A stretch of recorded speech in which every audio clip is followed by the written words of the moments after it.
Carel Botha is the FPI 2012 Financial Planner of the Year in studio with Paul Roelofs this evening. Lines are open for you. Any questions you have about your money, how to make money, debt, where you should be putting your money, different kinds of investment vehicles, you can phone through and chat to the panel on 011-883-0702 or 021-446-0567. SMSs and emails, of course, as always, are incredibly welcome, and Paul knows this, but Carel, I don't know if you've seen this yet. Our very first SMS came through to say, well, I'm nervous of financial planners because of the fees. And I know this is a very important part of choosing someone who you're going to work with, is being able to have that conversation up front. Yeah, I think that's crucial to the fundamentals of the relationship. You know, you have to say, well, what is it I'm going to do for what fee?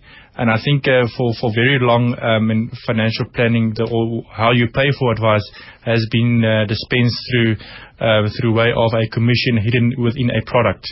But luckily enough, we've come a long way over the last to address those issues. The FASE Act, the Financial Advisory Intermediary Services Act, long word, but regulates that you have to disclose what you receive for what you get. So and we always say, but in a first consultation, if you have to sort of have a conversation, and if a client doesn't want to engage because it's maybe too expensive, then this is free to go. So I think to have the fee discussion up front is very important to any solid client relationship, because if you walk into a shop and you see that's the price for the product, and you know what you're in for. So commissions, they're still around. Definitely. The key is about transparency right up front. Exactly. And when you meet your client for the first time, he must have a full understanding of who you are and how you get remunerated. It's not a bad thing, commission, if the client knows and understands how it is going to be implemented. The point is that fees need to be discussed up front, and there's no hidden agenda. Like Carel said, there's some products which have hidden fee content in them. It's the client's right to know. Yeah. And that's what a good solid financial planner will attempt to do in the beginning. I think just to add to that, I think it's important for individuals out there to realize, you can't just really pour out the baby with the bathwater and to say, well, I'm afraid and there might be fees and commissions, so I'm rather going to stay away. It might do more damage than to engage and pay a decent let's say a decent fee for the advice, and which can really help you a long way. Sorry, Lee, but it does raise an issue. That SMS is very pertinent, because, again, we're in the crossroads right now in our industry of educating clients who in the past never really were confronted with fees. And now they've been brought into the pricing of our industry, in the sense that they need to pay a fee. And I ask with a lot of clients, because they do, to find a certified financial planner in the first instance is going to be difficult, because there are not too many of us around. But the point is too that to translate that cost is something that the market still has to get used to. Yeah, I think just to maybe complete that question there, but to say, well, many advisors maybe in the past, and I'm not overgeneralizing, but many advisors in the past maybe said to clients, to put them at ease, to tell them, don't worry, the big insurance company or the fund manager will pay me. You won't have to pay me.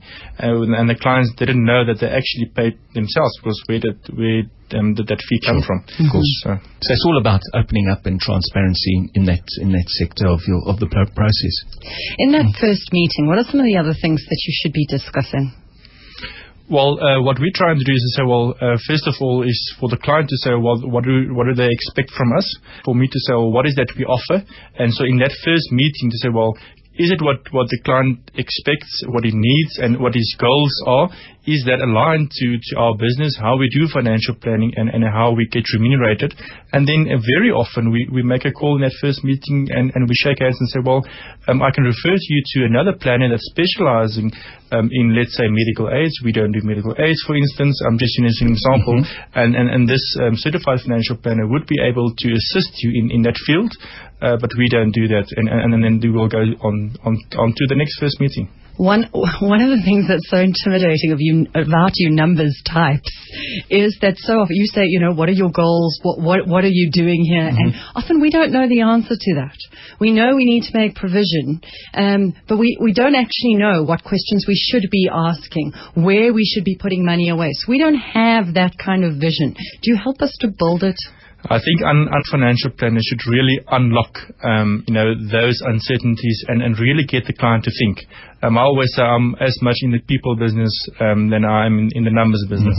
So unlocking that and getting the client to know themselves, even though we're not psychologists, but we overlap in many areas. But to really unlock, because if you don't understand the person, how would you be able to interpret the balance sheet on the person? So you have to understand the person and the balance sheet and how those two integrate. I do find it really interesting that we're now getting certified financial planners who are specializing in certain types of problems and certain types of people. I think that's a really good thing. It is. The industry is really a wide angle. There are many doors in terms of your business models and the various options that are available. You can have a specialist financial planner who just looks after retirement funding. You can have a general likes to do the whole picture in a holistic way and will not necessarily be a specialist in every particular faculty of financial planning. And then you get other ranges of product too that people will focus on.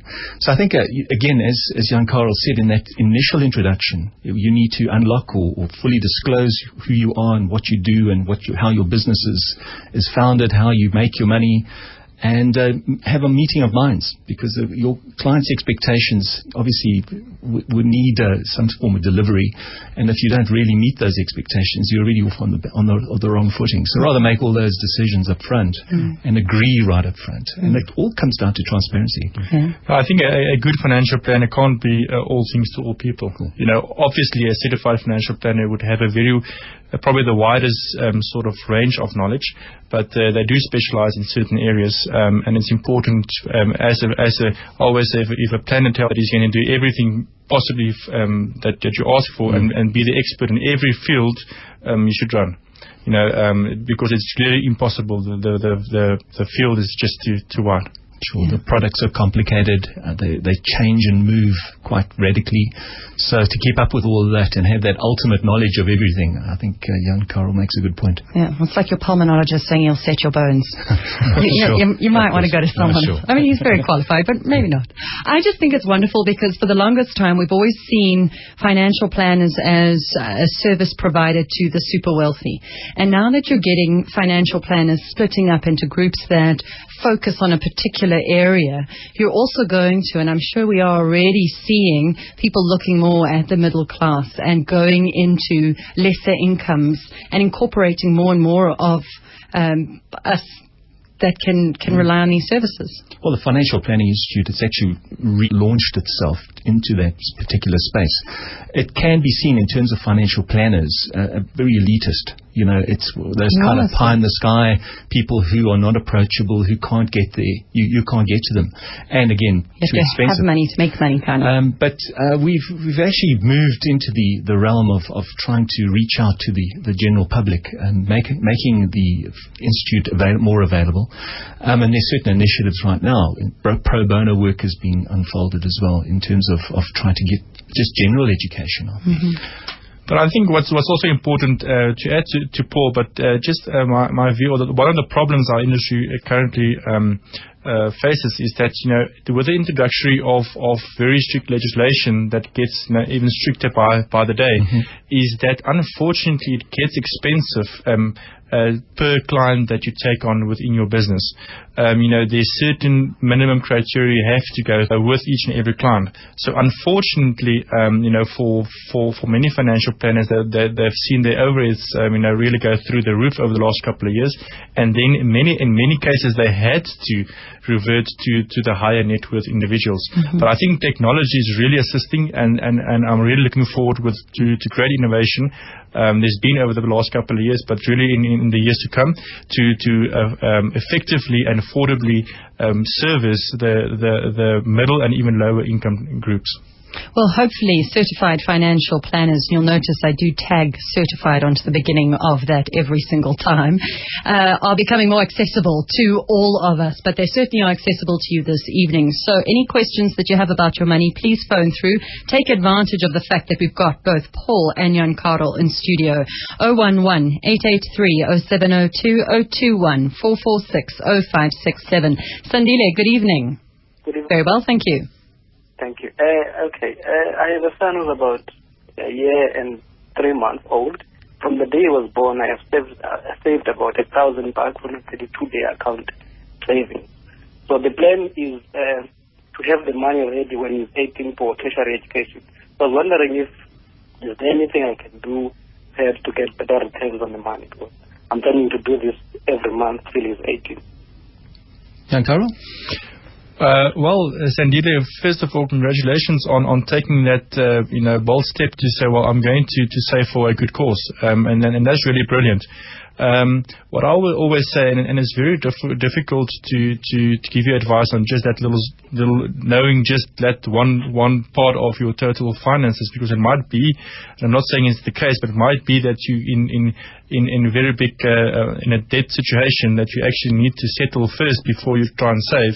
But if I assume then that you want to save for 18 years, you might look at a more balanced sort of portfolio. And if I say balanced, I just mean having exposure maybe to government bonds and maybe a little bit of listed properties and that sort of other asset classes that can improve your growth. Because what you're asking is, can you get a little bit better growth? And over 18-year period or time horizon, there's definitely some options available out there, and that will include investment solutions that also has exposure to other investment elements other than just the cash that you hold within that 32-day account. Mm-hmm. Sandile, do I understand you correctly that you're adding to this amount? No. What's happening is I started from zero, and then I'm adding to the amount, 1,000 bucks a month, every month, and then And I don't have any debts. I have debts, but they're not problematic. Okay, so it's 1,000 bucks a month. So you need the kind of investment that you can keep adding to. You see, this kind of problem needs some careful attention, and generally you'd call a financial planner in to assist you, get some advice in terms of the options. But I would really lean towards, as Jan Carel said, a balanced fund of some sort. You can find that in the space of unit trusts.